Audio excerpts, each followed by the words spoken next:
On a fog-laden night, a group of hunters decided to challenge the superstition that haunted the village's forests.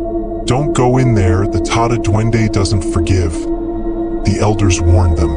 Amidst incredulous laughter and sips of liquor, they walked deeper into the forest. However, that very night, only one of them returned, babbling incoherent words about children's laughter, whispers in unknown tongues, and a strange little man without thumbs who followed closely behind. El Tata Duende is a mythical figure feared in several Central American countries, especially in Belize and Guatemala. He is described as a small man with a wide-brimmed hat, a wrinkled face, and a long beard. But what stands out the most about him are his hands. He lacks thumbs. According to the stories, this spirit is the protector of the forests and animals. Those who dare to disturb its tranquility face its wrath, which does not manifest with immediate violence, but with a terrifying mental game that can end in madness or death.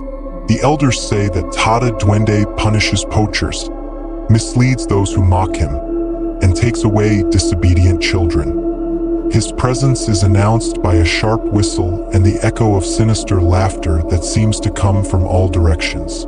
Although few have lived to tell the tale, the testimonies agree.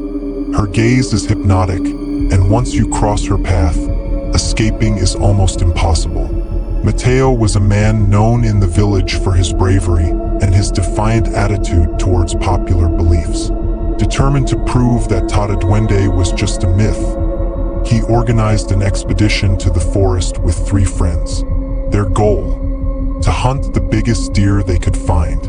The first night passed without incident, although the sounds of the forest seemed more intense than usual. Crackling, distant whistling, and a constant feeling of being watched. The second day, things began to change. The hunting dogs refused to move forward, and one of Mateo's friends disappeared after going to fetch water. Upon returning to the camp, they found his belongings intact, but there was no trace of him. That same night, while they were trying to sleep, the group heard children's laughter that seemed to surround them. As they pointed their flashlights, they saw a small figure among the trees. "He's a child," one of them shouted. But as they approached, the light revealed an old face and a twisted smile that froze their blood. It was the Tata Duende. With quick movements, he disappeared into the bushes, but the group knew he was nearby.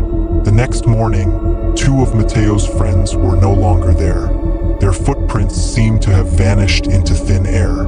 Mateo and the last survivor decided to return to the village, but the road seemed endless. Every time they thought they were close to the exit, they ended up in the same place. The Tata Duende was playing tricks on them. Exhausted and terrified, they fell to the ground. It was then that Mateo saw the spirit in front of him, its deep eyes and enormous hat eclipsing the little light that remained. A whisper pierced his mind, "Don't go back." Mateo woke up at the entrance of the forest, alone and with no clear memories of how he got there. Since then, his life changed forever. He became a fervent defender of the stories of Tata Duende and never hunted again. No one found his friends or the answers to what happened that night. Delve into the terrifying world of Tata Duende, the spirit that protects the forests of Central America and punishes those who dare to challenge him. A story full of mystery, superstition, and terror that will make you think twice before entering the lonely forests. The Ant-Men, guardians of an ancestral secret.